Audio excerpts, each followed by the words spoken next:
Herkese merhabalar. Bugün sizler için şöyle bol soslu sufle tadında çok da lezzetli bir ıslak kek tarifi hazırladım. Sosunu tam çeken sünger gibi kekiyle çok lezzetli bir ıslak kek tarifi oluyor. Sözü çok uzatmadan hemen bu güzel tarifin detaylarına geçiyorum. İyi seyirler dilerim.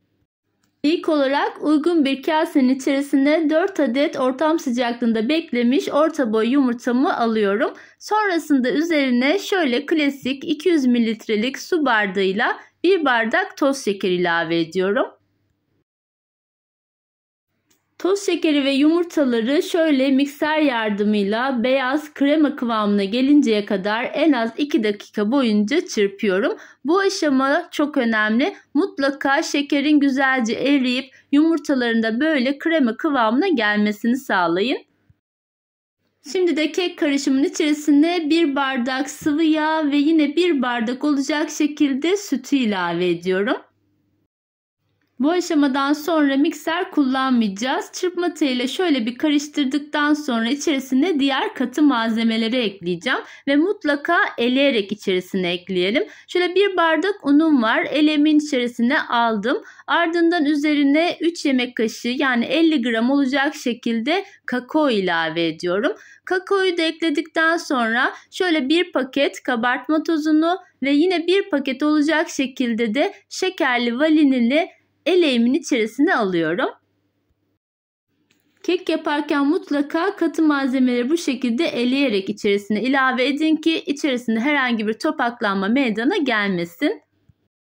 Ve ardından yine çırpma teliyle çok böyle yumurtalarımı söndürmeden karıştırarak tüm malzemeleri homojen pürüzsüz bir kıvam elde edinceye kadar güzelce bir karıştırıyorum.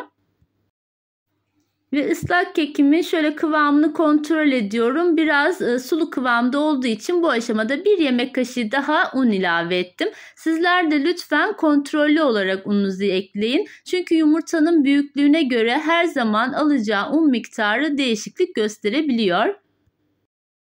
Ve ıslak kek yaparken bu kıvamda olması çok önemli. Kesinlikle fazla un ekleyerek kek hamurunuzu sertleştirip koyulaştırmayın. Bugün ben ıslak kekimi klasik dikdörtgen borcam içerisinde pişireceğim. Şöyle altına biraz sıvı yağ döktükten sonra bir fırça yardımıyla her yerine güzelce yağı sürüyorum. Ve sonrasında kenarda hazırlamış olduğum kek karışımımı borcamın içerisine döküyorum. Bu aşamada fırınımızı da 180 derece alt üst ayarda açalım ve en az 5 dakika boyunca ısıtalım. Borcama kek karışımını döktükten sonra şöyle tezgahı da 2-3 kez vuralım ki içindeki hava kabarcıkları çıkıp aynı zamanda da borcama eşit bir şekilde yayılsın. Ve önceden ısıtmış olduğum fırının orta tarafına kekimi yerleştiriyorum. Fırında kekimiz pişerken biz de ıslak kekimizin sosunu hazırlayalım. Bunun için uygun bir sos tavasının içerisinde şöyle 2 su bardağı olacak şekilde sütümü döküyorum.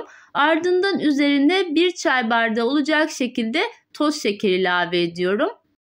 Ben bu tarifte kahvaltılık çikolata da kullandığım için şeker miktarını 1 çay bardağı kullandım. Ama sizler daha tatlı seviyorsanız şeker miktarını arttırabilirsiniz. Şöyle 1 çay bardağı olacak şekilde sıvı yağı da ekledikten sonra şimdi de içerisine 3 yemek kaşığı kakao ilave ediyorum. Ve bu malzemeleri güzelce pürüzsüz bir kıvam alıncaya kadar çırpma teliyle karıştırıyorum.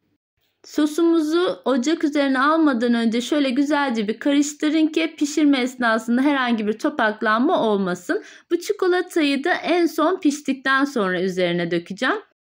Şimdi sosumu ocağımın üzerine alıyorum ve orta ateşte koyulaşıncaya kadar pişirmeye bırakıyorum. Bu aşamada da mutlaka karıştırın ki dibi tutmasın.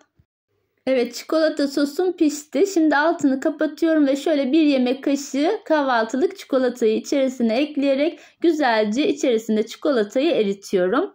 Sizler dilerseniz çikolata eklemeyebilirsiniz ama böyle yaptığınızda çikolataya doyuran çok lezzetli bir sos oluyor. Şimdi ocaktan alıyorum ve pişen kekimi de yine fırından çıkartıyorum.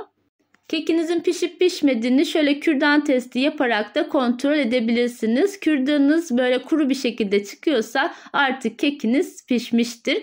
Pişen kekimi kenara aldım ve ilk sıcaklığı çıktıktan sonra dilimliyorum. Ben toplamda 15 parçaya böldüm. Tarifimi tam da buraya kadar izleyenlere küçük bir hatırlatma yapmak istiyorum. Kanalımı ilk kez bu videom sayesinde izliyorsanız eğer ve kanalıma hala abone değilseniz abone olmayı ve tariflerimden önceden haberdar olmak için de bildirim zilini açmayı unutmayın lütfen. Evet, şimdi dilimlemiş olduğum kekimin üzerine sıcak sıcak çikolatalı sosumu döküyorum. Sufle tadında bir ıslak kek yapmak istiyorsanız eğer bu aşama çok önemli. Kekiniz sıcakken çikolata sosu da sıcak olacak şekilde hepsini üzerine dökelim. Şöyle sizin de gördüğünüz gibi hemencik sosunu içine çekti bile. Bu şekilde kenarda sosu çekmesi için bekletiyorum. Evet, tezgah üzerinde soğumaya bırakmış olduğum ıslak kekim sizin de gördüğünüz gibi tüm sosu üzerine çekti. Artık ıslak kekimizi süsleyerek servise hazır hale getirebiliriz. Bu aşama tamamen tercihinize kalmış. Ben şöyle ince dövülmüş Antep fıstığıyla süsledim. Sizler dilerseniz bu aşamada fındık, ceviz ya da Hindistan cevizi de kullanabilirsiniz. Bu ıslak kek büyük küçük herkesin severek yiyeceği çok da lezzetli bir ıslak kek tarifi oluyor. Şöyle bir dilimini tabağa alarak size iç dokusunu da yakından göstermek istiyorum ve bu güzel tarifimi deneyecek olan herkese de şimdiden afiyet olsun diyorum. Tarifim hakkında varsa sorularınız yorumlar kısmına bekliyorum. Evet, şöyle bir çatal alarak da iç dokusunu ve nasıl yumuşak olduğunu da size yakından göstermek istiyorum. Tüm püf noktaları ve tüm detaylarıyla ıslak kek nasıl yapılır bugün sizlerle paylaşmak istedim. Umarım bu tarifim sizlerin de hoşunuza gitmiştir. Tarifimi beğendiyseniz eğer beğeni yapmayı ve sevdiklerinizle paylaşmayı unutmayın lütfen. Başka tariflerde görüşmek üzere. Hoşça kalın.